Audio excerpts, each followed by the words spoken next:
Tudo bem com Oi, boa vocês? tarde. Boa Tudo tarde. certo. Boa Bem, tarde. perdão pelos contratempos, é normal, acontece, certo? E aí, boa tarde, Miguel. Bem, como o professor não sabe, talvez, que essa aqui, isso é parte da nossa formação mensal.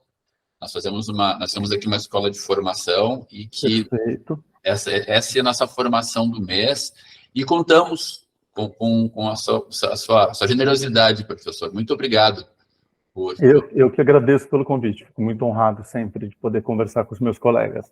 Ah, que legal. E aí, então, vamos assistir ao professor Vitor Ormundo, ver o que ele, com certeza, e acrescentar muita coisa na nossa didática, na nossa prática, na nossa vida, assim. Certo, pessoal? Aproveitem. Obrigado, Éder. Aí, no final, eu costumo fazer o seguinte, eu costumo fazer uma fala e depois a gente conversa um pouco no final, mas eu não sei se alguém quer fazer alguma pergunta. Como é que vocês preferem a dinâmica? Bom, eu prefiro a gente ouvir primeiro e depois as dúvidas vêm, a conversa vem. Eu acho melhor assim, ter essa interação no final. Como é que fica para o pessoal também? Ok? Éder, são professores de língua portuguesa ou professores de variadas disciplinas? De língua portuguesa dos anos finais, do 6º ao 9º. Ah, ótimo, perfeito. Ok, então podemos começar. Gostaria de agradecer agora mais formalmente, né, pelo convite feito aí através eu escrevo por duas editoras, a Editora Moderna e a Fundação Santiliana, né, ambas pertencem à Fundação, mas são essas duas editoras, já trabalho com eles há quase 20 anos. Eu gosto de me apresentar, Éder, dizendo assim, eu não sou um autor-professor, eu sou um professor-autor, porque, na verdade, a minha trajetória toda sempre esteve atravessada pelo ensinar nas suas mais variadas instâncias, né? Hoje, eu escrevo livros didáticos, alguns dos quais estão expostos aí na tela, né, que são adotados aí no país todo, dentro do Programa Nacional do Livro Didático e fora dele também. E eu dirijo uma escola em São Paulo, uma escola privada, onde eu trabalho há 24 anos. É uma escola de 4.000 alunos, é uma das escolas maiores aqui da cidade de São Paulo, né? Uma escola muito tradicional, que completa 50 anos daqui a pouco. E eu, junto ao setor público também, eu trabalho, eu sou conselheiro, um conselheiro muito de perto, né? De uma escola ligada à São Paulo Companhia de Dança, que é uma companhia do Estado, e que criou uma escola de 1.000 alunos, e eu acompanho muito de perto o trabalho dessa escola também.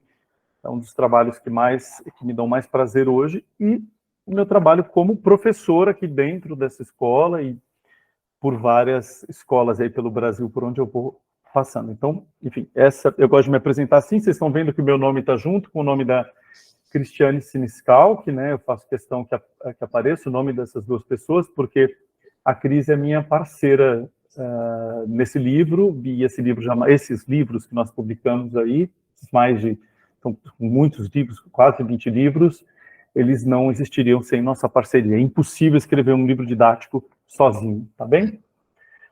Bom, veja se passou o slide direitinho para vocês? Perfeito. Passou. Então, assim, quando o Éder me convidou para fazer essa fala, fiquei pensando o que seria interessante, né, falar. Nossa área é uma área vastíssima e muito séria, que é a área de língua portuguesa, mas algo que tem me interessado bastante, eu tenho pesquisado como autor de livros didáticos, professor, educador, diretor de escola, muito os temas de curadoria. Eu gosto muito de pensar a escola numa perspectiva do que os alemães chamam de Zeitgeist, que é a ideia dela atravessada pelo tempo, né? Pelo tempo presente, pelos fenômenos que estão acontecendo exatamente neste momento, né? E, para mim, um dos elementos mais importantes desse Zeitgeist hoje é a questão da inteligência artificial. Então, eu deixo essa provocação para nós, que é língua portuguesa e inteligência artificial. Por que isso, ou seja, por que a inteligência artificial também é problema nosso, né? Então, e eu acho que é cada vez mais, sobretudo na nossa área, né? Para falar de inteligência artificial, preciso dar uma pincelada aqui, o que eu estou chamando de inteligência artificial, né? Assim, essa capacidade das máquinas de simularem, de emularem uma propriedade tão humana que é a inteligência. para falar sobre isso, eu vou dar uma percorrida por essas figuras importantes que estão nessa tela.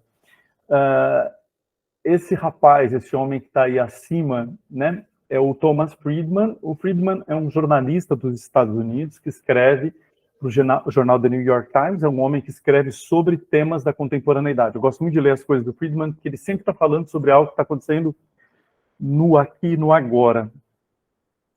O Friedman considera que coisas como o GPT-4, que é essa versão super avançada do chatbot ChatGPT, né, que é da OpenAI, dessa empresa, ele compara tamanha grandiosidade dessa descoberta, segundo ele, dessa invenção, né, mais do que descoberta, ele compara o GPT-4, essa versão, ao tornado.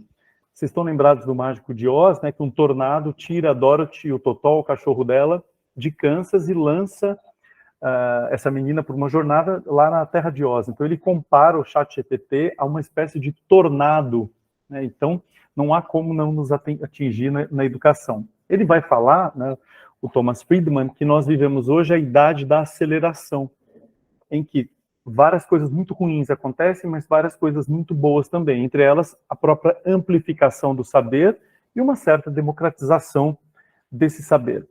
Mas, quando ele pensa especificamente na inteligência artificial que gera algo como o ChatGPT, ou o Bard do Google, ou outros tantos produtos aí dessa inteligência artificial desse tipo, ele vai dizer que nós temos que tomar bastante cuidado, porque o ChatGPT, ou o Bard, etc., eles podem ser muito mais a bruxa do oeste do que algo tão positivo assim.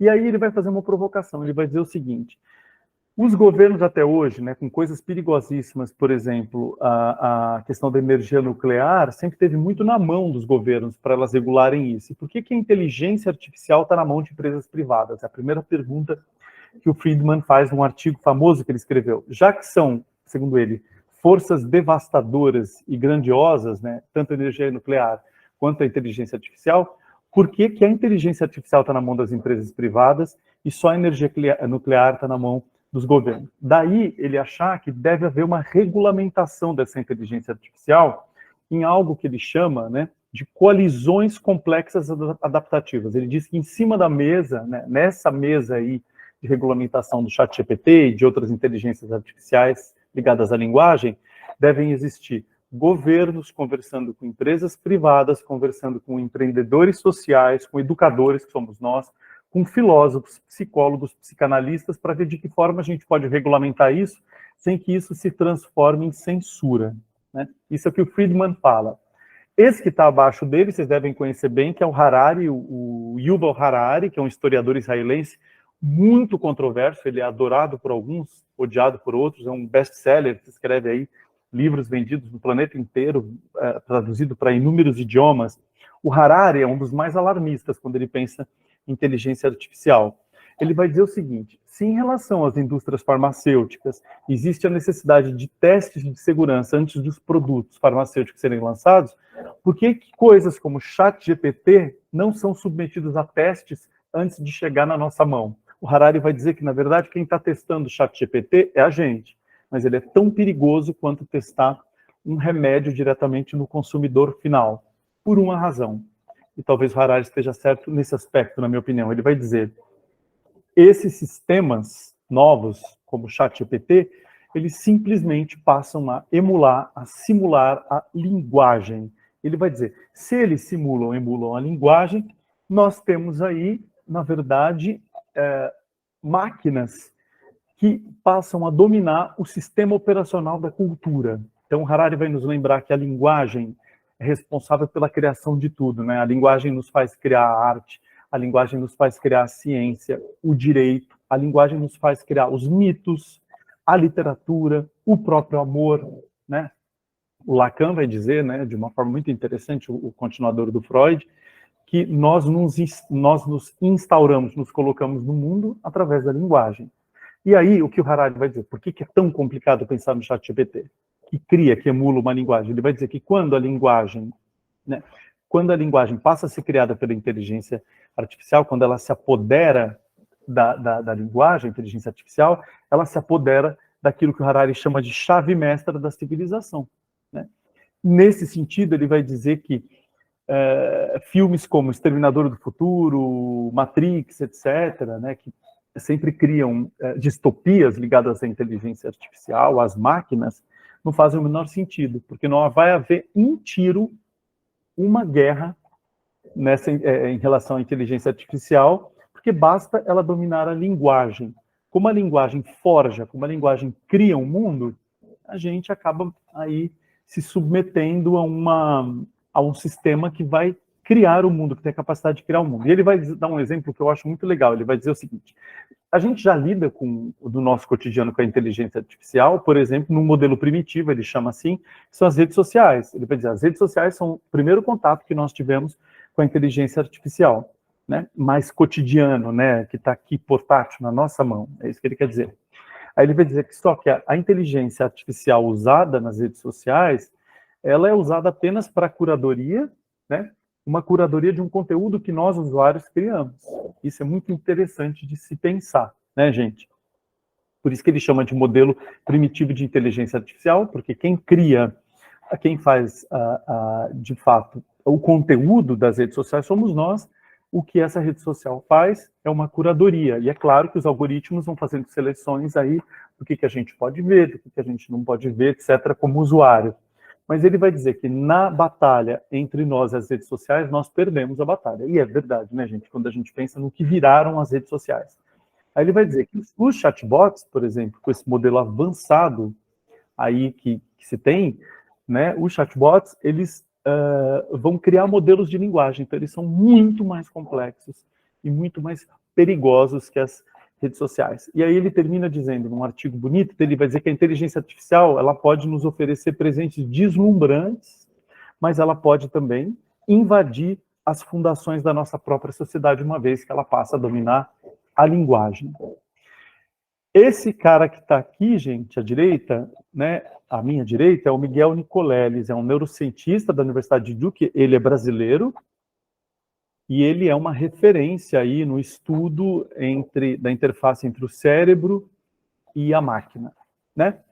E ele é um grande crítico do Harari, né? Ele fica bravo quando o Harari o cita e tal. Por quê? Ele vai dizer o seguinte, de uma forma um pouco diferente do Harari, ele vai dizer o seguinte, olha, a inteligência artificial é algo muito potente, mas a inteligência artificial ela não é nem inteligente, nem artificial. Porque o que o Nicoleles vai dizer é que ela não é inteligente, porque a inteligência é uma propriedade que emerge de organismos que interagem com outros organismos e com o ambiente para poder sobreviver. E ela não é artificial porque ela é criada por nós, portanto ela é natural. Né? E ele vai lembrar que existem outros fenômenos não computáveis da mente humana além da inteligência. Por exemplo, a intuição, a criatividade, o senso estético, o senso de beleza, etc. Ele vai dizer que nesse sentido, né, há coisas que a inteligência artificial, por não ser inteligente, por não ser artificial, ela não consegue criar. E que é claro que o ChatGPT é muito poderoso, mas ele é uma espécie de grande plagiador do produto intelectual de milhares de seres humanos, porque ele não cria absolutamente nada. Saindo um pouco do campo aí das ciências, né, humanas, ou mesmo do jornalismo, das ciências naturais, da tecnologia, eu caio aqui nessas três mulheres que vocês estão vendo aqui. Essa primeira é a Stephanie Jenkins, que é uma artista dos Estados Unidos, uma artista muito interessante, para mostrar um pouco da potência e dos riscos dessa inteligência artificial. Ela fez uma série de testes sobre a capacidade da inteligência artificial de retratar de forma realista mulheres negras sorrindo e chorando. Olha que coisa interessante. E aí ela foi percebendo, né, que os sistemas são altamente preconceituosos, mas isso não é um problema do sistema, isso é um problema dos próprios criadores do sistema. Né? Então ela percebe que os resultados que ela tinha de imagem estavam muito aquém das mulheres reais negras. Né? Então ela descobriu que os algoritmos, até 2016, eles não identificavam a diversidade de mulheres negras. Né? Por isso que quando você colocava uma mulher negra sorrindo ou chorando quando ela pedia, eles criavam distorções. Aqui ao lado dela, tem uma artista senegalesa muito jovem, que não tem nem 30 anos, a Linda Dunia Rebeis. A Linda, ela vai fazer o seguinte, ela pede ao gerador de imagens da OpenAI, que é a empresa que faz o ChatGPT, que é o gerador de imagens se chama DALL-E2, ela pede para o DALL-E2 imaginar a cidade natal dela. Ele diz, olha, eu quero que você imagine Dakar, uma cidade com mais de 1 milhão de habitantes, né? E o algoritmo produz uma imagem com desertos áridos e ruínas. Ou seja, o algoritmo não tinha mais remota ideia de que Dakar é uma cidade desenvolvida, com muitos prédios, que tem uma arquitetura bastante específica e tal, né? E finalmente, essa última artista aqui, a Mini Atairo, que é uma artista dos Estados Unidos, né, uma PhD da Universidade de Columbia, uma professora importante, ela nota que os algoritmos produzem imagens voltadas para fenótipos brancos e não negros. Vocês estão me acompanhando, gente? Eu gosto sempre de perguntar, porque... Tudo bem? Vocês estão me ouvindo bem?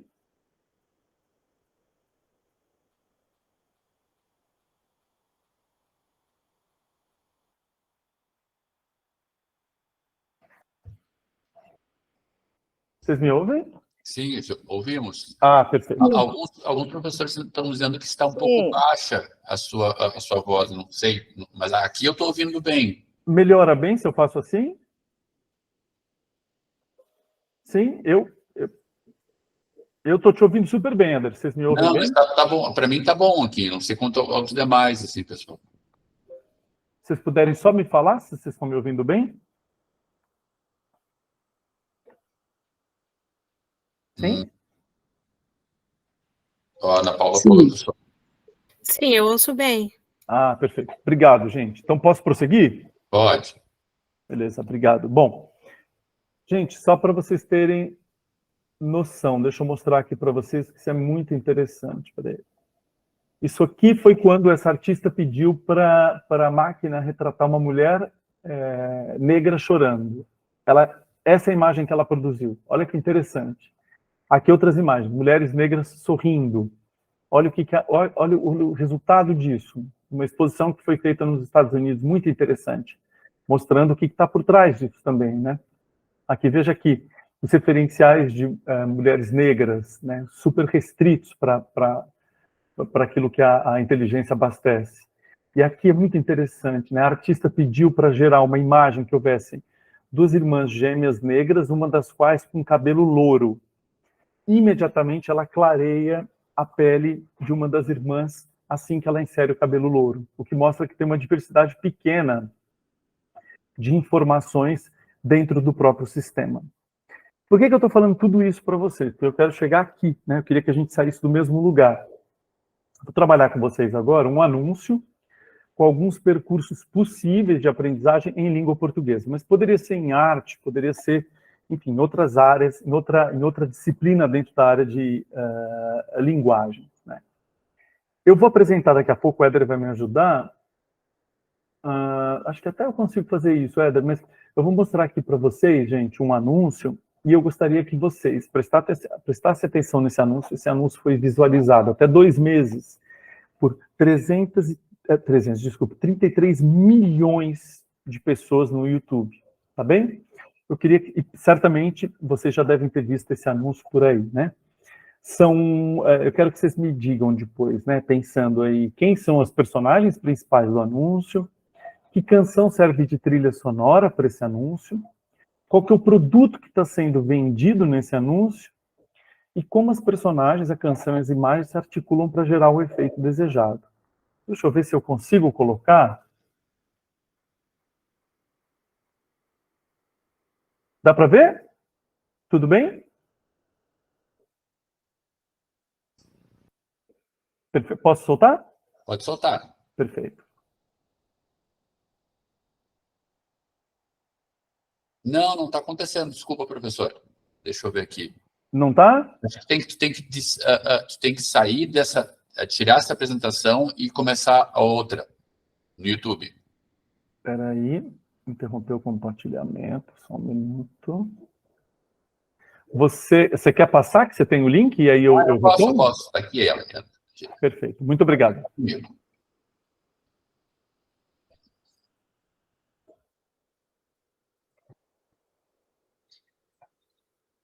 Não quero lhe falar, meu grande amor,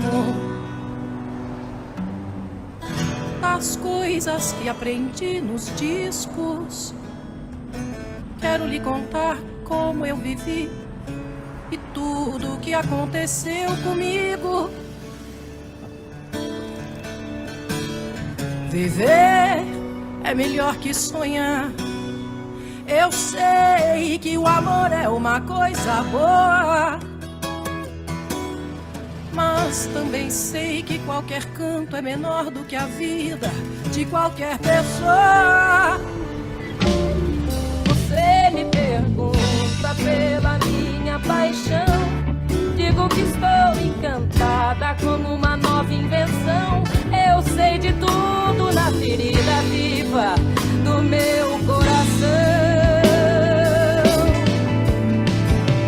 Minha dor é perceber que apesar de termos feito tudo que fizemos, nós ainda somos os mesmos e vivemos.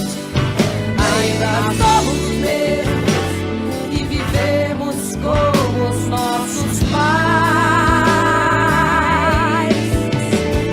Você pode até dizer que eu tô por fora, ou então que eu tô inventando,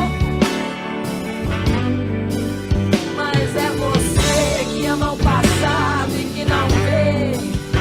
É você que ama o passado e que não vê que o novo sempre vê.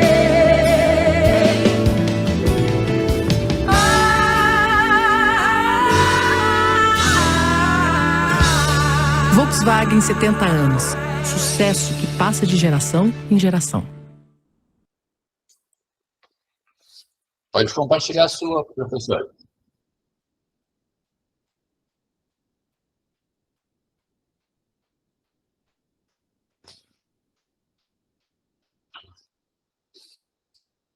Não estamos lhe ouvindo.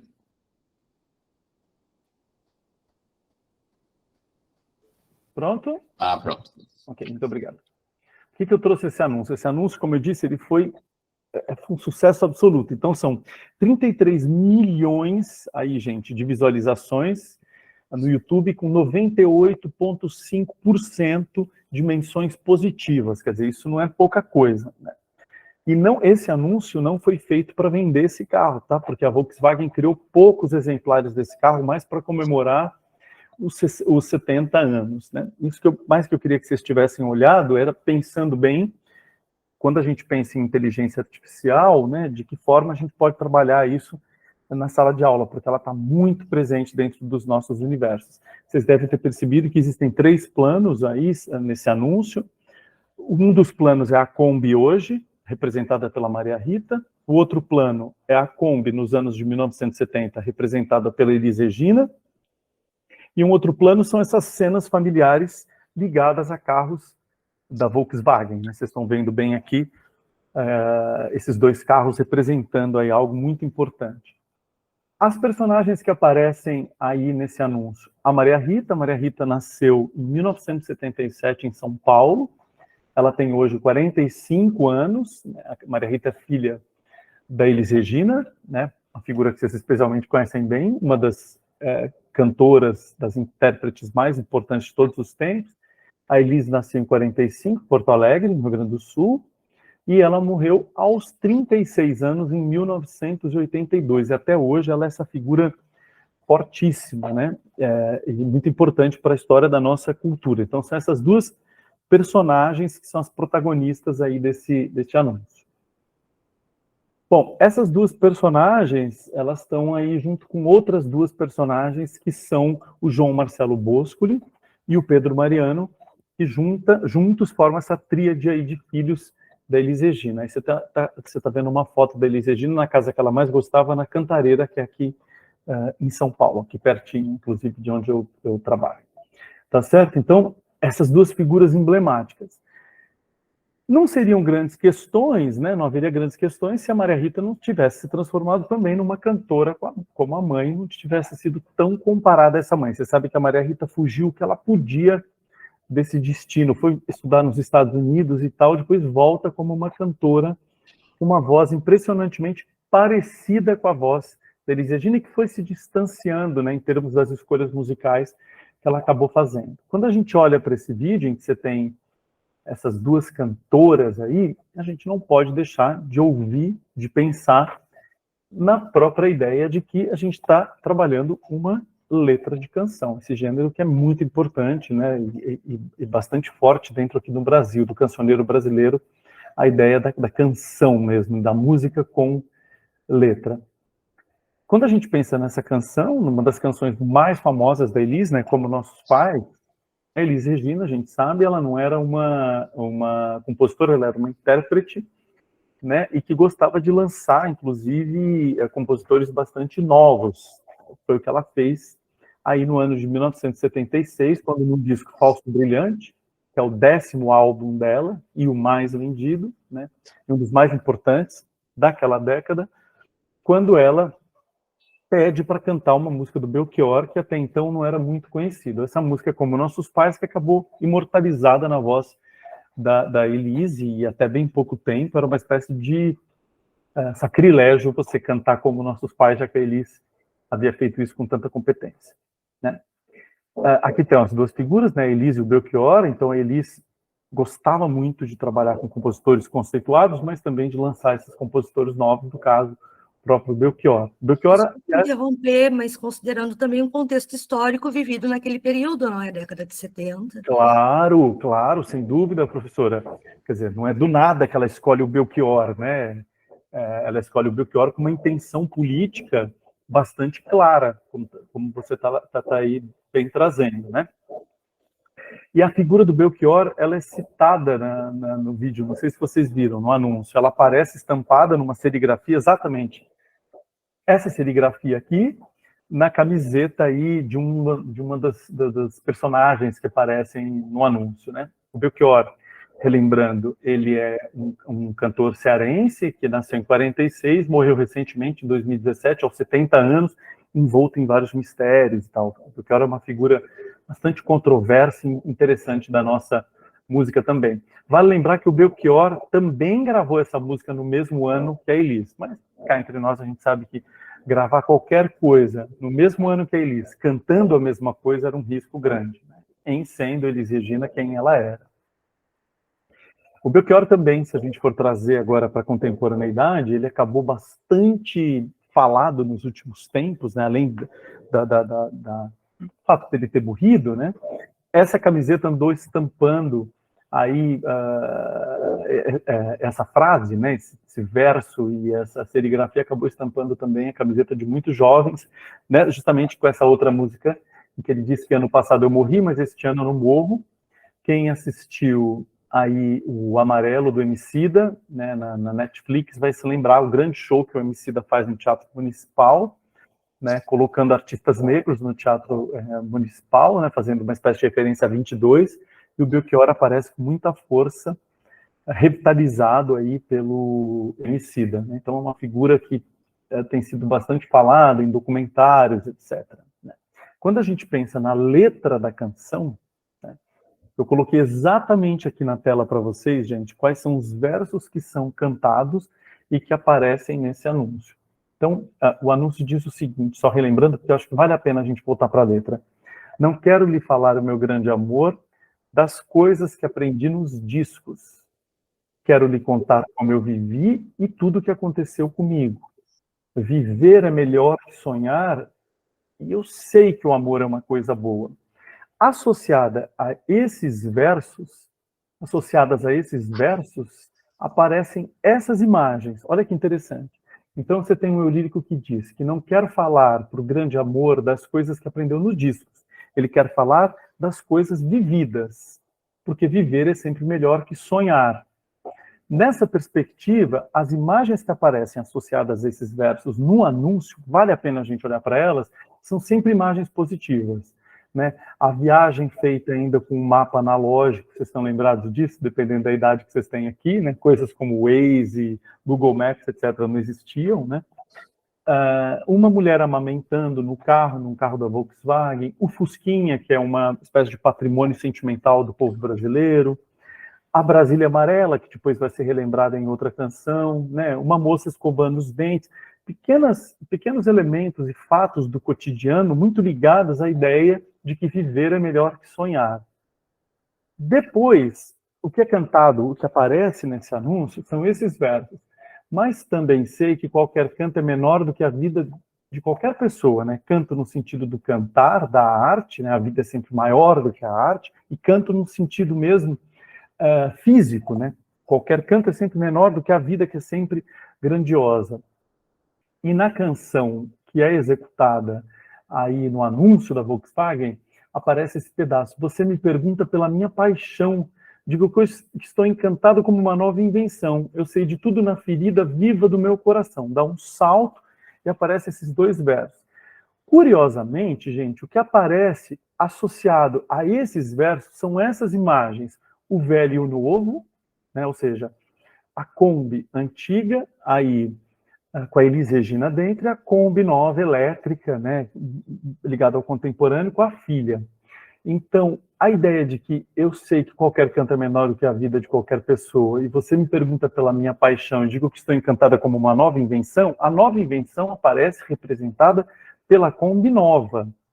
Quando a gente olha para isso, sabendo que a Maria Rita é filha da Elis Regina, essa artista que está viva aos 45, ela renova também, de certa forma, o repertório da mãe. Ela traz uma nova informação para a contemporaneidade, que são os sambas que ela escolhe fazer. Mas olha que interessante. Depois aparece isso aqui. Você pode até dizer que eu estou por fora, ou então que eu estou inventando. Que no anúncio aparece representado por essas imagens, curiosamente. Ou a camiseta do Belchior, né? A pessoa empurrando o carro, quer dizer que era uma cena muito típica nos anos 70, né? Alguém se casando num carro mais novo aqui, um casal que está saindo de férias, está indo para um banho de rio, né? Vários jovens brincando aí com esses fogos de artifício, o casal namorando no carro, tudo isso associado, curiosamente, a esses versos. Você pode até dizer que eu estou por fora, ou então que eu estou inventando. E depois a gente tem, mas é você que ama o passado e que não vê, é você que ama o passado e que não vê, que o novo sempre vem. Associado a essa ideia de que o novo sempre vem, você tem novamente, os 2 carros lado a lado, com o carro contemporâneo, novo, mais imponente do que o carro antigo. Então você tem os versos do Belchior curiosamente associados à ideia de que o novo sempre vem de forma positiva, entende? Né? E a ideia de que o passado, de certa forma, ele acaba revivido de uma maneira muito positiva. Então todas essas imagens aqui que vocês estão vendo, tá certo? A própria Elis e a Maria Rita, né? Como se a Maria Rita fosse a renovação da própria Elis que nos deixa, mas a Maria Rita continua aqui firme e forte conosco, como se isso tudo fosse muito positivo, tá certo? Curiosamente, quando a gente olha de forma crítica, e é essa proposta que eu faço aqui para vocês, junto com os alunos de vocês, essas são as partes que foram suprimidas, retiradas da canção, as partes originais. Olha que curioso, gente, o que foi retirado. Por isso, cuidado, meu bem, há perigo na esquina. Eles venceram, o sinal está fechado para nós que somos jovens. Aqui se tem uma referência clara do Belchior à ditadura militar, como a professora bem lembrou, quer dizer, tem um contexto político, mas o contexto político é retirado da letra da canção, porque ela tem um outro... Desculpa, ela é retirada da letra da canção e no anúncio, porque ela tem um outro objetivo, né? Então, há perigo na esquina, né? Toda essa questão que se vivia naquele momento, da repressão, e o sinal está fechado para nós que somos jovens, para abraçar meu irmão e beijar minha menina na rua, que se fez o meu lábio, o meu braço e a minha voz. Né? E os jovens naquela época, os jovens engajados politicamente, estavam usando aí o lábio, o braço e a voz para algo que era bem diferente de beijar a menina. Né?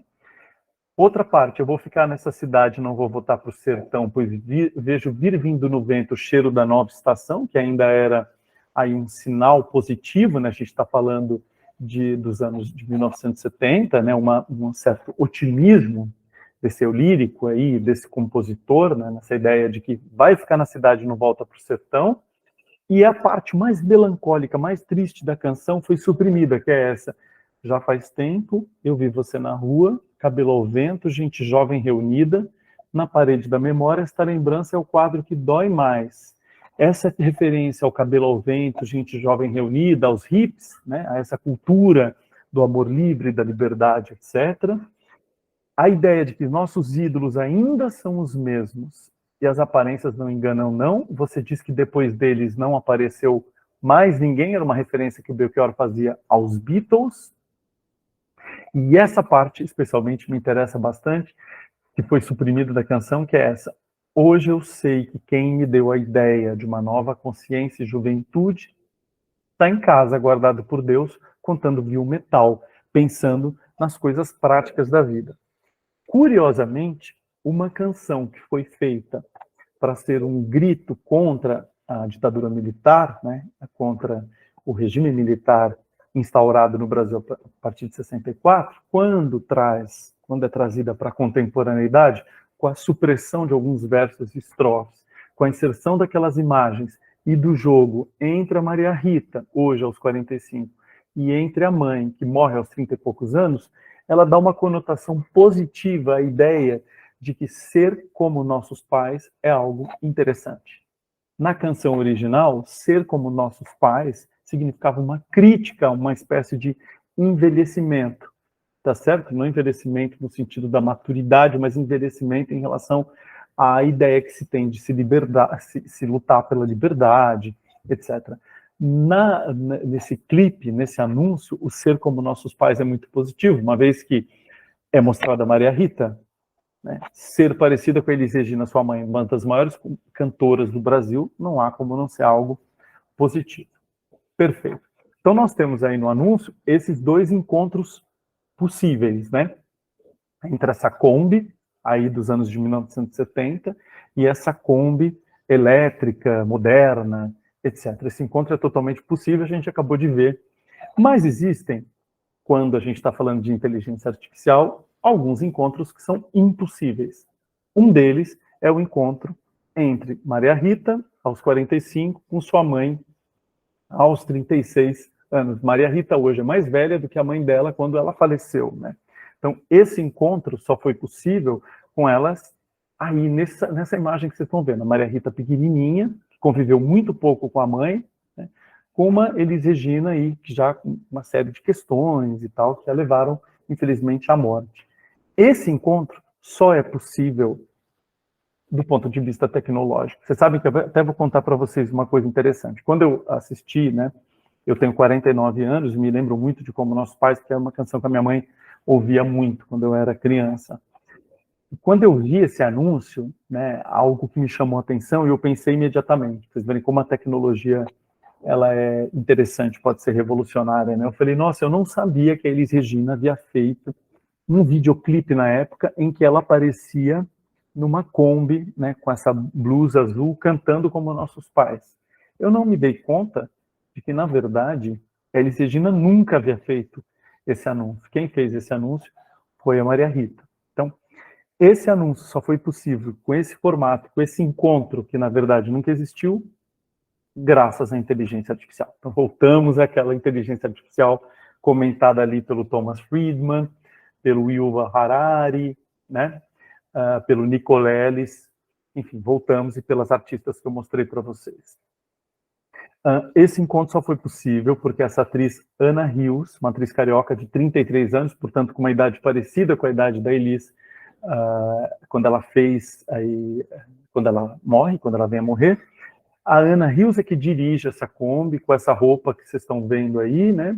E através de uma técnica chamada Deepfake, né, em que os pontos semelhantes vão sendo associados aí pela máquina, é que a gente consegue aí uma semelhança muito impressionante entre a Ana Rios, essa atriz, que tem esse cortezinho de cabelo parecido com o da Elis, e a própria Elis Regina, por meio dessa técnica que vocês estão vendo ilustrada nessa imagem aqui embaixo, à direita, né?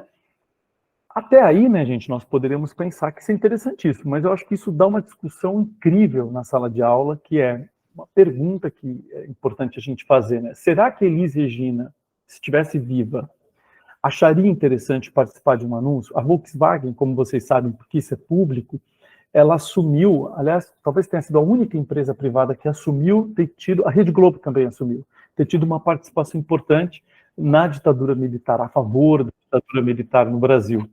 Isso é interessante de se pensar. Será que Elis Regina, que canta nesse contexto uma música do Belchior que se opunha ao regime militar e às coisas como elas estavam acontecendo naquele momento, será que a Elis toparia receber um dinheiro da Volkswagen para fazer esse anúncio? Então, é algo para nós pensarmos, né?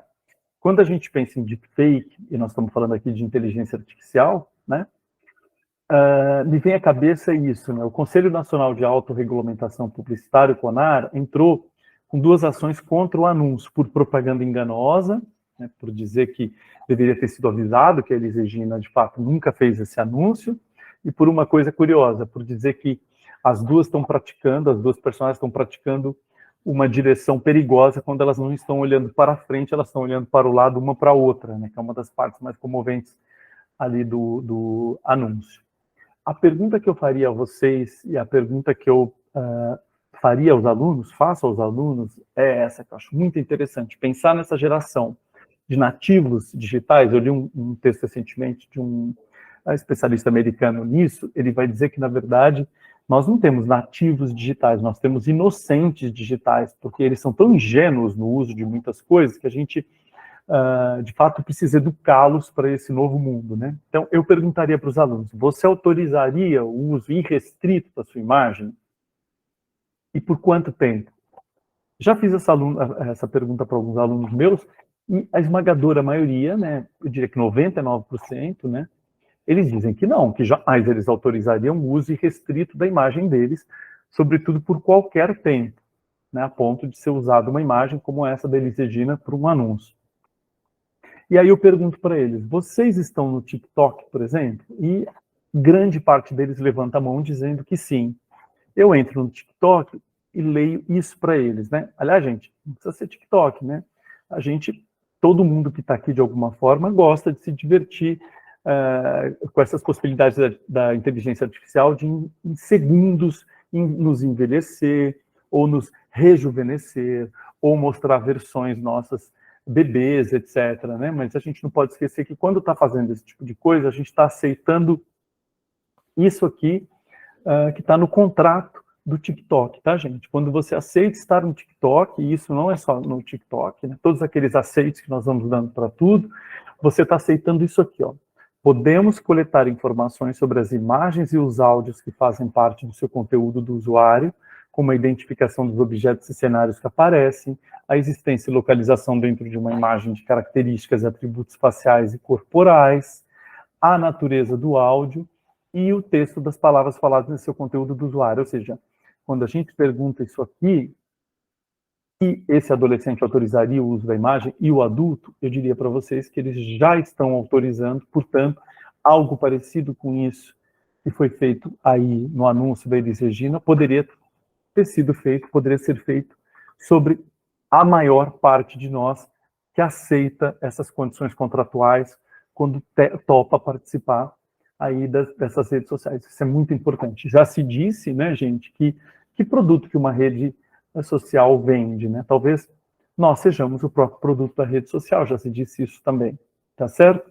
Então, quando a gente pensa em deepfake, a gente poderia pensar de uma forma positiva, né? Quando você olha, por exemplo, para essa imagem da Elis revivida, isso trouxe uma nostalgia, né? A ponto de quase 100% das menções ser positiva, né?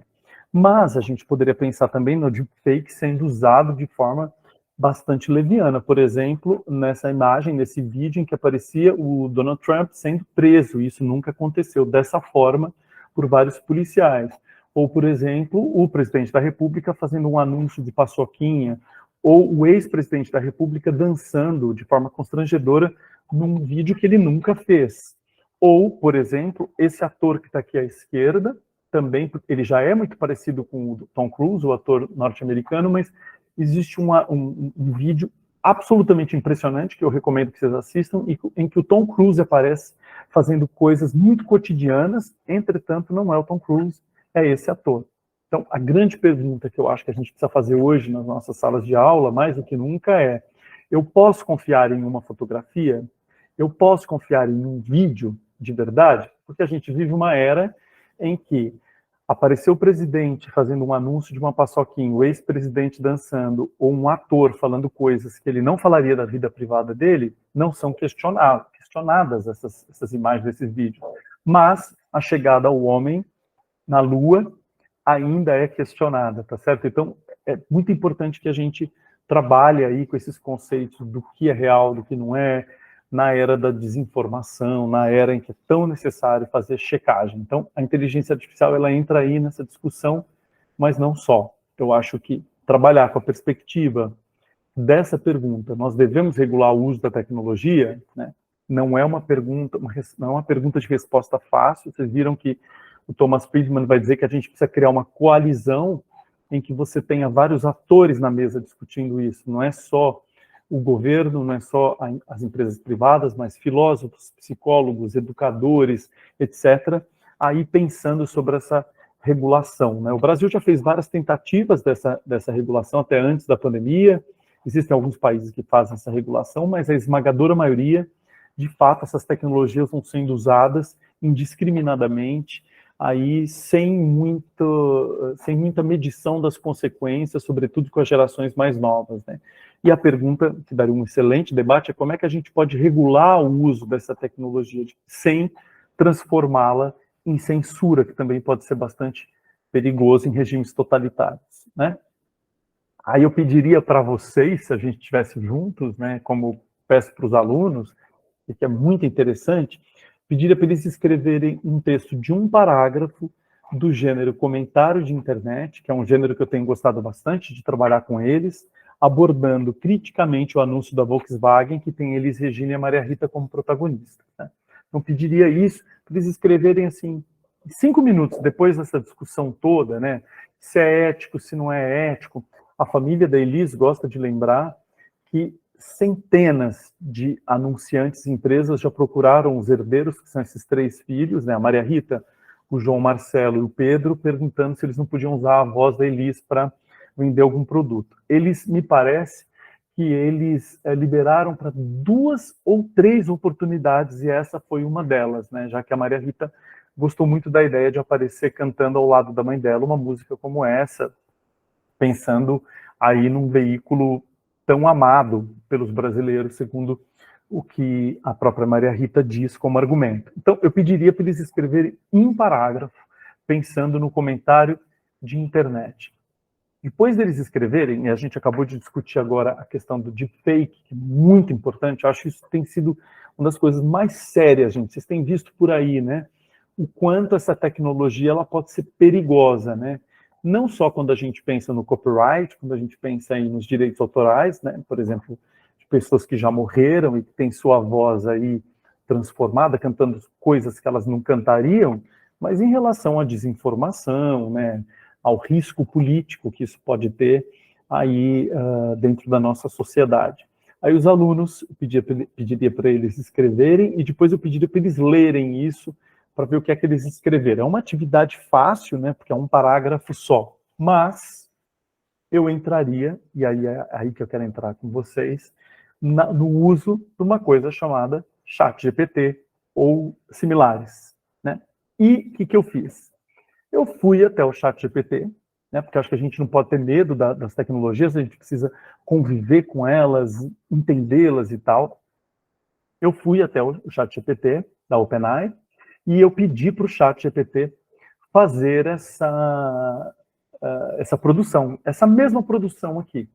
Tá, gente? Isso foi muito interessante. Olha só. Eu pedi para ele escrever e o ChatGPT escreveu em menos de 5 segundos, ele me deu essa produção de texto. Que decepção ver a Volkswagen usando Elis Regina e Maria Rita em um anúncio comercial. Essas 2 grandes artistas merecem ser lembradas por sua genialidade na música brasileira, não como meros instrumentos para vender carros. É triste ver marcas aproveitando-se da imagem de ícones culturais para ganhar dinheiro, desrespeitando o legado dessas artistas e banalizando suas obras tão significativas. Isso foi o que ChatGPT escreveu em 5 segundos, tá certo? Aí o que eu fiz? Para aprender a usar essa ferramenta, a gente precisa usar. Eu fiz o seguinte, eu pedi, já que é um chat, eu pedi para o ChatGPT inserir no comentário, neste comentário, o fato de a canção tema do anúncio publicitário ser Como Nossos Pais, porque eu percebi que essa resposta era completamente genérica. E isso o ChatGPT faz direto, tá bem? E aí eu pedi para inserir o fato de a canção tema do anúncio ser como nossos pais. Aí veja o que ele insere. Ele diz: que decepção ver a Volkswagen usando a Elis Regina em um anúncio comercial com a canção tema sendo como nossos pais. E mais abaixo, o ChatGPT completa com isso que a professora falou há pouco. É triste ver marcas aproveitando-se da imagem de ícones culturais e de uma música tão politicamente carregada para ganhar dinheiro desrespeitando o legado. Então ele, em questão de 2 segundos, ele ajusta o texto e insere essas 2 informações que eu pedi. E aí eu quis mais. Eu fui lá e disse o seguinte: você precisa, por favor, incorporar alguma consideração crítica e objetiva sobre a canção de Belchior ao comentário da internet, tá certo? E aí, o que ele faz? Ele aumenta o texto, insere o fato de que, como nossos pais, é de Belchior, de autoria do Belchior, e ele diz, além disso, utilizar essa música politicamente carregada de Belchior de forma comercial é um desrespeito à sua mensagem de questionamento e resistência, transformando-o em um mero jingle para impulsionar as vendas. E depois, mais abaixo, ele associa ganhar dinheiro a desvirtuar a essência da canção, que é algo que, de fato, o anúncio faz. Então, vejam que, depois, isso em mais 3 ou 4 segundos, ele inseriu mais essas informações, melhorando o comentário de internet. E aí, não parei por aí. Eu vou lá e escrevo assim: insira em seu comentário alguma consideração sobre deepfake. Então, além de tudo que ele escreve, ele vai lá e diz: além disso, o uso de deepfake para trazer essas figuras de volta à vida, mesmo que digitalmente, é preocupante e levanta questões éticas sobre a manipulação da imagem e da voz de artistas falecidos. É triste ver marcas aproveitando-se da tecnologia de deepfake para fins comerciais. Ele ainda acrescenta: é importante refletir sobre os limites da tecnologia e como ela pode ser usada de forma responsável e respeitosa. Ele dá um fora, que eu achei interessante. Ele diz que manipulação da imagem de artistas falecidos. Na verdade, quem faleceu foi só a Elis, a Maria Rita não. Então, note que eu vou ensinando esse chat, né, esse bot, a inserir determinados elementos, tá certo? E eu ainda peço para ele fazer uma correção, como se fosse um professor de português do seguinte texto. Então, ele tinha de fingir que ele era um professor de português. E eu disse que esse texto foi escrito por um aluno do 9º ano e que trata do anúncio comercial da Volkswagen. Eu pedi para ele considerar, eu dei critérios, né? Considerar em sua correção as polêmicas envolvendo inteligência artificial, o uso de imagens de artistas que já morreram e canções colocadas fora do contexto, tá certo? Ele faz algumas correçõezinhas, que vocês vão perceber, são essas aqui, ó. Primeiro ele escreve: parabéns pelo seu texto. Ele diz: você abordou diversos pontos importantes sobre o novo anúncio comercial da Volkswagen. No entanto, gostaria de fazer algumas correções e sugestões para aprimorar ainda mais sua escrita, né? E aí ele propõe que seja utilizada a palavra utilizando em vez de usando, né?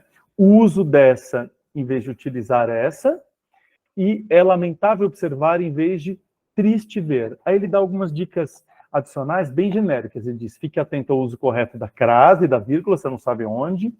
Tente ser mais claro ao falar sobre as polêmicas envolvendo a inteligência artificial, o uso de imagens de artistas falecidos.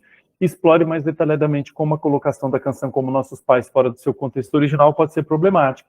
Aí faz um elogio e ainda incentiva o aluno, né? E aí eu melhoro um pouco, eu digo: faça uma correção desse comentário, escrito por um aluno do 9º ano, né? E observe se o aluno contemplou em seu texto os elementos típicos de um comentário de internet. O impacto do uso da inteligência artificial, a deepfake, no rosto da Elis Regina, eu digo, a descontextualização da canção Como Nossos Pais, do Belchior, e a concordância verbal e nominal. Eu melhoro, dou para ele aí um texto escrito por um aluno, que na verdade não foi por um aluno, né? Eu cometo um erro de propósito, eu digo: embora no anúncio a canção de Caetano esteja sendo utilizada no mesmo contexto de 76, né, digo que a canção é do Caetano Veloso. E aí, como é que ele corrige? Ele diz: muito bom, parabéns pelo seu comentário, você abordou diversos elementos típicos de um comentário de internet, como a expressão de surpresa inacreditável, a crítica à Volkswagen pelo uso do deepfake para reviver a cantora Maria Rita, olha o fora que ele dá, e a menção à canção Como Nossos Pais, de Caetano Veloso. Ele não corrige. Agora, esse é o comentário geral. Quando ele vai fazer mesmo a correção, Ele mantém o erro da cantora Maria Rita, que ele disse que foi usado de fake nela, e não foi na Elis, né? Ele corrige dizendo que é do Belchior, e ele não corrige dizendo que não é da Ford, é da Volkswagen, né? Ele diz que a vírgula após o embora está incorreta, e ele pede de forma genérica para o aluno ver a concordância, mas ele não diz entre o que e de que forma, né? Bom, gente, o que eu quis trazer aqui para vocês é um percurso em que a gente pode, por meio da problematização da inteligência artificial, que está tão presente, eu mesmo já peguei vários textos aqui, quando eu vou corrigir texto de aluno, que eu tenho certeza que foi feito já pelo ChatGPT, né? Então, eu prefiro ensiná-los, eu prefiro problematizar isso com eles, né? Trazer a consciência de que se eles, de fato, começarem a usar esse tipo de bot para produzir texto, certamente nos próximos 10 anos eles serão produtores de texto muito mais ineficientes do que os produtores de texto que não passaram por isso. Mostra uma pesquisa que foi feita agora pelas universidades dos Estados Unidos, mostrando que há um empobrecimento grande vocabular quando você compara alunos de hoje com alunos de algumas décadas. Eles reúnem assim, dezenas, centenas de produções de alunos e conseguem comparar, porque essas universidades têm muito registro. E eu terminaria dando algumas dicas de biblioteca cultural relativas a isso que a gente trabalhou. Por exemplo, eu recomendaria que eles assistissem, por exemplo, da Netflix, um episódio do Black Mirror, que se chama Be Right Back, em que você tem uma moça que ela compra aí uma tecnologia que revive o marido dela que morreu. Então, como o marido deixou um conjunto de rastros em redes sociais, registros de voz, etc., essa tecnologia revive esse homem através de um robô. É interessantíssimo, né? Então, tem toda uma discussão ética sobre isso.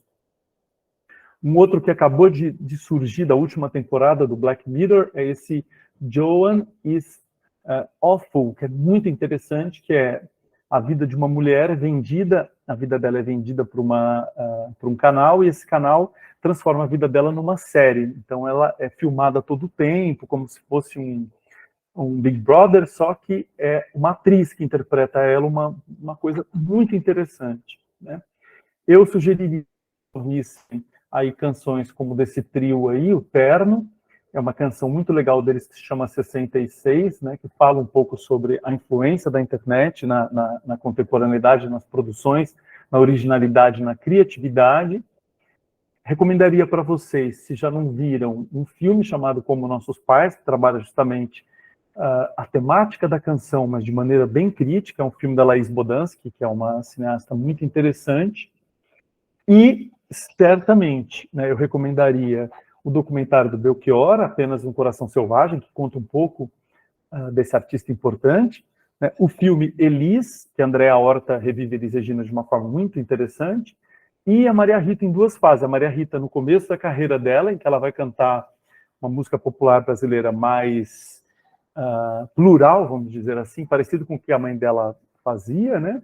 E depois, quando ela envereda para o samba, que é o que ela mais gosta de fazer hoje, né? E, claro, eu recomendaria o documentário do Emicida Amarelo, em que a canção do Belchior aparece transformada em algo muito, muito, muito interessante. Deixa eu ver vocês aqui.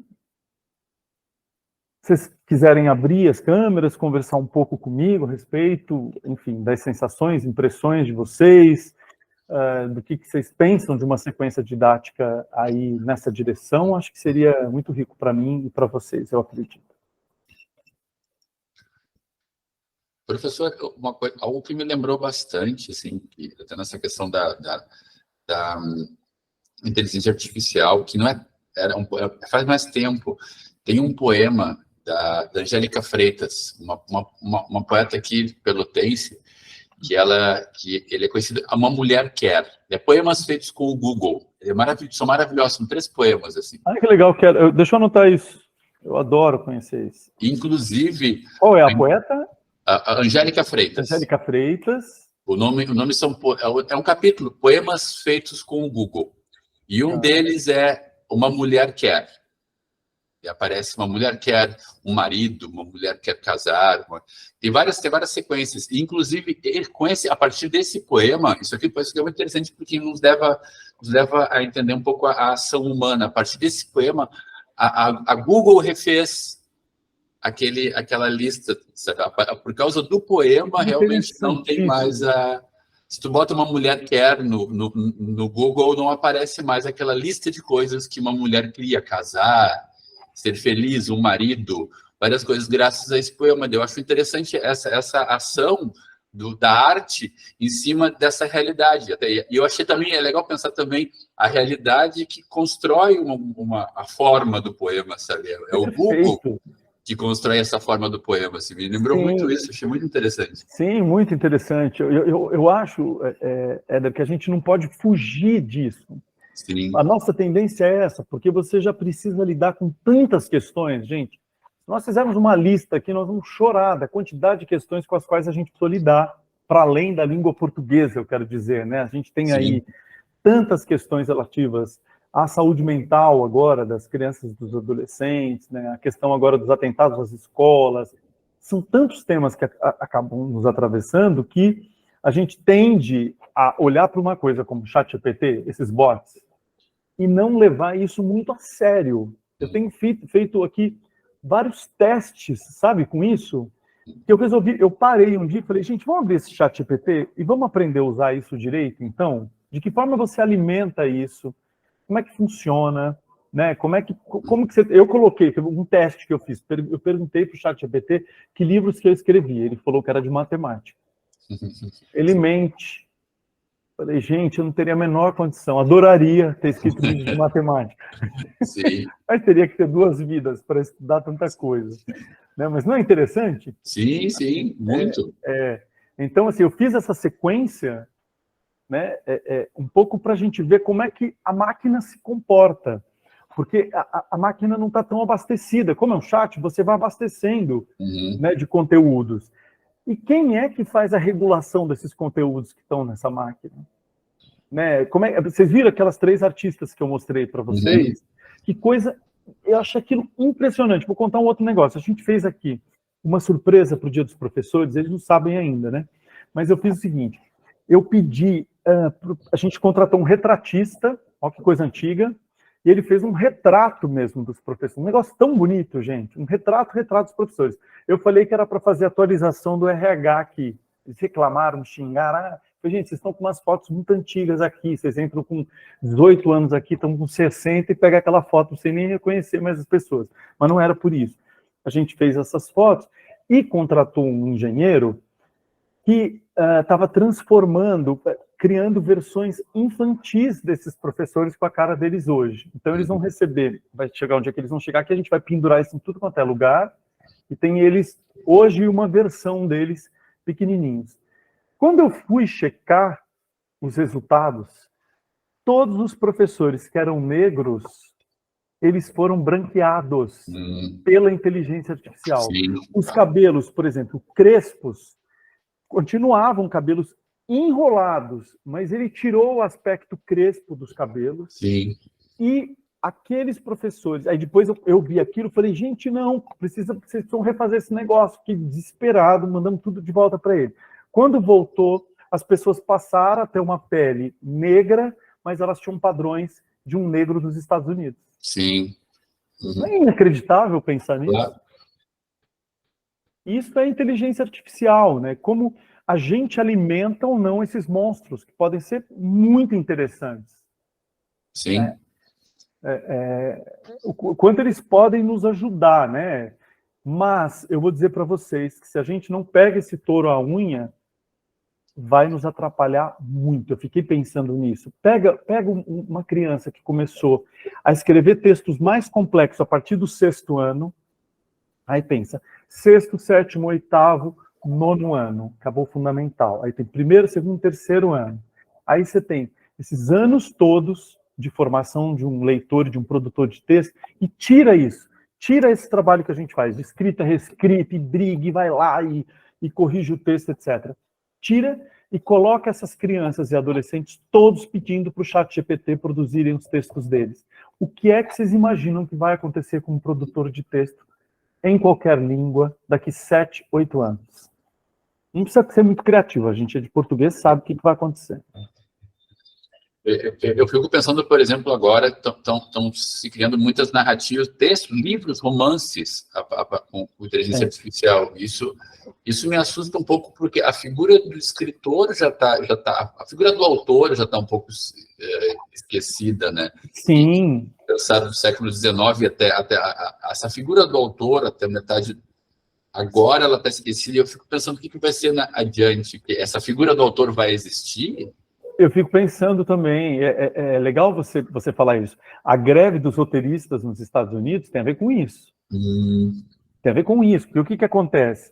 Esses caras assinavam contratos para formatos. Então, assim, olha, teu filme vai circular no mundo, vai ser assim, assim, assim. Se o teu filme for para TV, se a gente vender teu filme para TV, aí a gente vai te remunerar de um outro jeito e tal. Eles começaram a ter de assinar contratos, os atores, na maior indústria de cinema do mundo, os atores e os roteiristas, contratos indecentes, em que eles não tinham nenhum direito sobre as imagens deles, sobre o rosto deles, sobre o corpo, sobre o que ia ser feito da imagem deles. Então, e eles começaram a ficar apavorados com a ideia de que esses bots possam ser os criadores. Eu fiz esse teste também. Éder, pra você ter noção, eu pedi para o ChatGPT criar um diálogo entre duas pessoas, uma concordando e a outra discordando do anúncio da Volkswagen. E aí elas, em 5 segundos, ele me deu isso. 5 segundos. Depois eu falei, eu quero que esse diálogo seja dramático. Mais 5 segundos ele transformou num drama. Eu falei, eu quero que seja engraçado. Eu quero que seja inusitado. Eu quero que no final apareça uma informação que ninguém tinha. Inacreditável. Ele Professor, só a título de curiosidade, né, porque tu apresentou todo um laudo lá, a escritura do chat, a partir de um ponto de vista crítico, mais crítico negativo, e tu tivesse que fazer algumas correções. E nessas tuas últimas intervenções, também tu fez alguma correção? Por que eu estou perguntando isso? Eu não conheço, não entrei, ainda estou tentando, assim, me apropriar dessa ideia. Mas, pelo que tu mostrou agora, nesses minutos de apresentação, o papel do professor também seria mostrar para o aluno a desconstrução do que, ou seja, no sentido do que tem que ser corrigido. Quer dizer, pode ser um instrumento que nos auxilie a partir dessa perspectiva. Então, por isso que eu te perguntei, tu teve que fazer nessas tuas últimas intervenções, tu fez correções também ou não? Fiz correções. Ele é muito ruim, Adriana, você não acha que eu fiquei empolgado na hora? Falei, o quê? Eu vou poder digitar esses textos, vou pedir para esses moleques digitarem, ele vai corrigir. Ele é um péssimo corretor, ele é muito incompetente. A palavra crítica para ele é sempre um aspecto negativo. Né? Pode ver que quando a gente fala em crítica, a gente pensa em algo muito mais complexo, mais amplo. Né? E para ele, crítica é falar mal. Podem notar, em nenhum momento ele não leva em conta que crítica pode ser algo positivo, né? Mas como corretor ele é muito ruim, mas você não pode se esquecer, nós estamos alimentando esses bichos, a gente está trabalhando de graça, mais ainda, como se fosse possível, entende? Nós estamos trabalhando de graça, daqui a alguns anos, não tantos, eles vão criar ferramentas muito eficientes disso. Eu gosto muito do Nicolelis, eu trouxe... O Harari, ele é totalmente trágico, né? Nossa, vai tudo acabar, etc. O Nicolelis vai dizer, olha, essa inteligência não é artificial coisa nenhuma, nem ela é inteligência, porque ela não é a propriedade de um organismo. Eu gosto mais do Nicolelis, porque ele vai dizer o seguinte, o que é um ChatGPT? É um grande plagiador de um grande baú de coisas que nós já produzimos. Então, vamos usar. Perfeito. Um baú bem preconceituoso, nada mudou. Muito, Adriana. Mas esse baú representa os valores de quem? Das pessoas que vão alimentando um monstro. Então, é isso. Então, por isso que eu achei muito legal trazer para vocês também essas 3 artistas. Né? É muito preconceituoso. Você viu? Quando vai se falar do Senegal, a única concepção que se tem do Senegal é de um espaço árido, etc. Quando, na verdade, quando você pensa em África, a África é um mundo. Né? Então, eu acho legal a gente E dá para pensar também no perfil de quem alimenta esse sistema, não é? Que tem, tem pessoas à margem que não detêm esse conhecimento ou essa ferramenta para ser, né? Então, quem é que alimenta também é um perfil a ser assim, observado, analisado. Sim, é isso que vai gerar as distorções, como o que a mulher precisa, que o Éder falou. Quem é que alimentou isso do que a mulher precisa? Entendeu? Nós vamos criando esses monstros aí, e eu acho que na nossa área, a gente tem uma oportunidade, assim, privilegiada de colocar o dedo na ferida. Hoje, mais do que nunca, o que é um professor de português, né, gente? Um professor de português, pensando nas 3 frentes que a gente precisa dar conta, né, a produção de texto, aí, pensando na gramática, no funcionamento da língua e na literatura, a gente tem um mundo na nossa mão. Cada vez mais. E é legal pensar, né, o que vai ser um escritor, né? Como é que vai funcionar? O que significa criação, né, Éder? Assim, o que significa um processo criativo? Mas acho que essa é uma provocação incrível também, né? Porque a crítica que eu faço, e aí eu vou na mesma linha do Harari, do Thomas Friedman e do Nicolelis, precisa ter uma regulação. Se isso não for visto como um risco real, nós vamos criar umas distorções. Né? Uma coisa é você pedir para o ChatGPT te dar um modelo de contrato de uma casa que você vai alugar. Isso é maravilhoso. Certo? Outra coisa é você pedir para ele te dar uma receita de bomba. A gente não pode se esquecer disso, né? Eu fico pensando, né? O quanto a gente precisa olhar para o humano no que o humano tem de humano. Né? O que nos humaniza? O que nos torna humanos? Eu acho que a gente voltar também para essa discussão é algo tão bonito. Essa semana eu fui ao teatro assistir um espetáculo aqui em São Paulo, né? E, enfim, era uma companhia, metade era francesa, metade brasileira. E eu fiquei sentado logo assim na primeira fileira e o ator errou o texto logo. E depois ele continuou. Eu fiquei pensando, gente, o teatro é uma preciosidade, né? Porque você está na frente de um humano como você. Eu tenho uma amiga que é uma poeta chamada Bruna Beber, está até num dos nossos livros. A Bruna está fazendo bastante sucesso, acabou de lançar um livro. É uma carioca que mora aqui em São Paulo, uma figura muito interessante. E o que eu tenho visto? A Bruna tem promovido uns saraus de poesia. E as pessoas passaram a ir aos saraus de poesia, algo que parecia impensável. Fora nas periferias, né, gente? O que é que tem surgido, etc. Entendem? Então, acho que também isso que nos torna humanos é algo que vai também cada vez ser mais valorizado, porque isso é impossível de reproduzir, né? Quer dizer, você pode criar uma imagem holográfica de um ator, mas não é um ator. Cinema não é teatro. Cinema é cinema, por isso que é muito mais portátil. Muito portátil. Notem que isso que a gente faz em casa assistindo cinema na TV também não é cinema, mas se aproxima da experiência do cinema. O teatro não. O teatro é outra coisa. Vocês viram que na Inglaterra, em Londres, nesse momento agora, eles recriaram as imagens dos componentes do grupo ABBA, né? Recriaram as imagens deles jovens, a partir deles hoje mais velhos, e de imagens antigas que eles tinham, dos milhares de shows que eles fizeram, e você pode assistir hoje em Londres uma apresentação do ABBA em imagem holográfica. Não são eles. Aparecem eles velhinhos no final para te agradecer. Mas o show é feito de imagens holográficas. Isso é interessante. Entende o que eu quero dizer? Sim. Né? A discussão é infinita. Se puder, a gente fica aqui todo o tempo falando. Eu sei que não dá por causa do tempo. Mas era um pouco essa ideia, Éder, dessa provocação que eu quis trazer aqui para vocês, né? Das ferramentas em que isso se transforma para nós, como professores. O que é um fato que eu tenho percebido, eu não peguei essa prática ainda da questão do ChatGPT, mas eu tenho uma suspeita, assim, de que ele, de alguma forma, ele pode ser uma ferramenta boa para nós, professores, para tirar um pouco do nosso trabalho em várias questões, assim, sabe? Eu acho que ele é uma ferramenta, bem assim.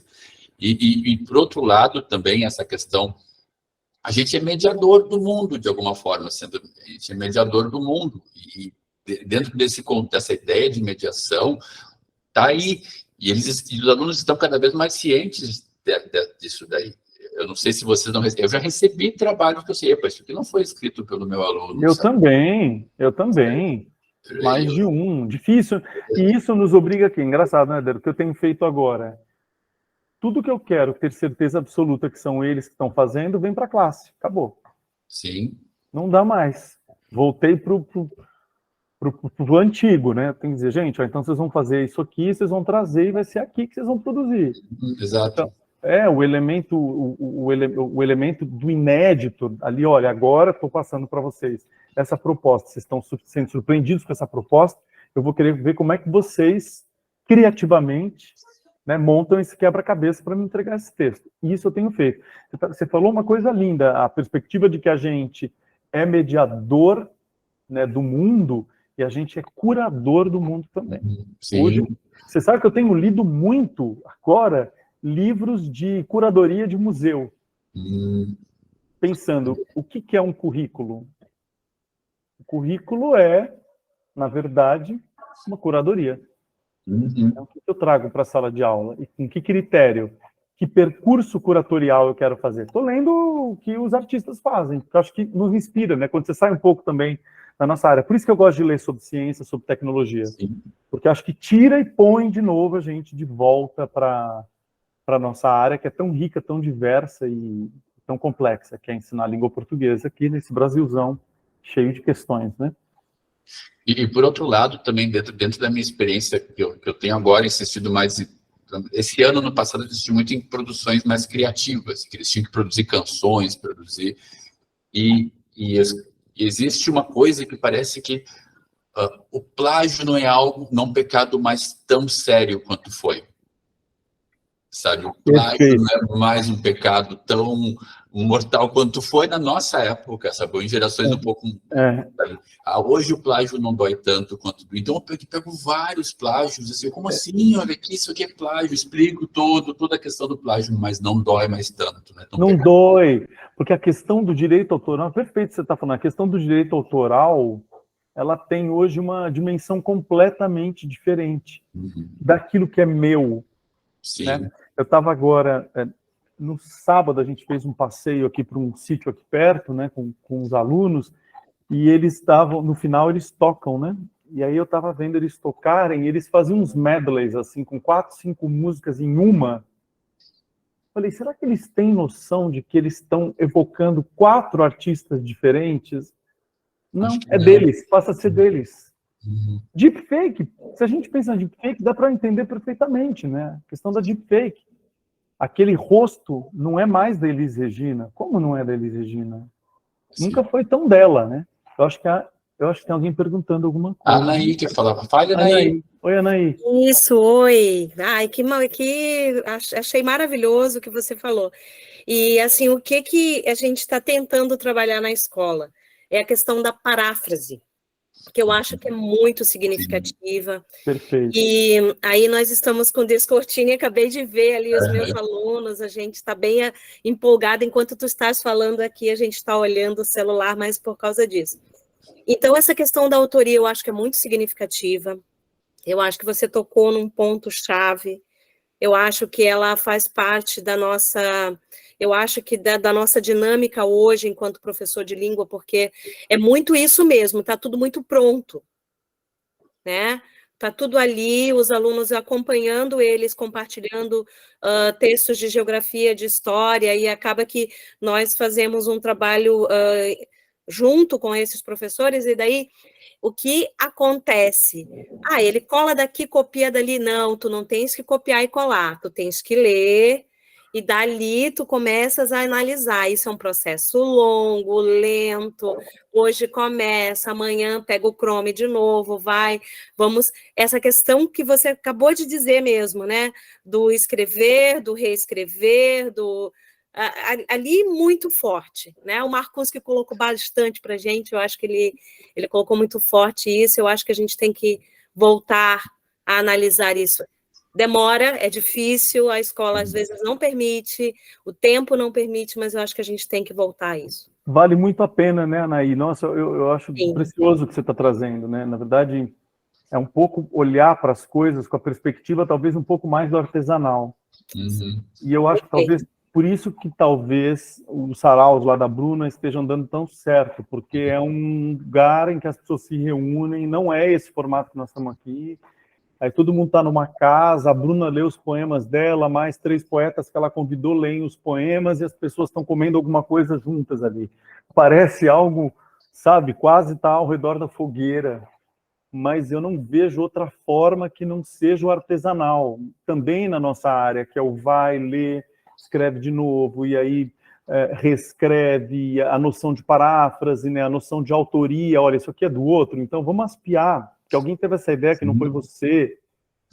Acho super importante a ideia de que o processo criativo, ele, sem dúvida, ele está muito ligado à tua quantidade de referências, que eu chamo de biblioteca cultural. Quanto maior a sua biblioteca cultural, maior a tua criatividade. Não existe gente criativa a partir do nada. Desculpe, isso é coisa de ficção. A gente sabe que as pessoas muito criativas, elas estão abertas ao novo, pensando em competência socioemocional, de um jeito como ninguém está. Por isso que elas são criativas, por isso que elas veem filme, elas veem teatro, etc. Porque aquilo vai se associando a outros aquilos e aí se tem uma nova solução para um problema antigo. Na verdade é isso, eu acho precioso isso que você está falando, né? Voltar um pouco a ler para eles, gente. É uma loucura o quanto as pessoas estão com dificuldade de ler, e é por causa disso aqui, ó. É uma doideira isso aqui. O quanto essa tela, esse formato, eu ainda sou um cara que, quando eu quero realmente ler alguma coisa com atenção, em geral eu vou para o papel. Porque eu acho que os distratores são muito menores, entende? Acho que a gente vai ter que se reequilibrar. Essa é a minha ideia. Acho que a gente está muito desequilibrado, está chegando aí uma espécie de limite, né? E isso é muito perigoso para quem trabalha com educação, sobretudo. Não é? Não é do nada, né, que a gente tem aí as questões de saúde mental e o quanto isso chega na escola hoje de uma forma tão aguda, né, nos atravessando tanto. Sim. É isto.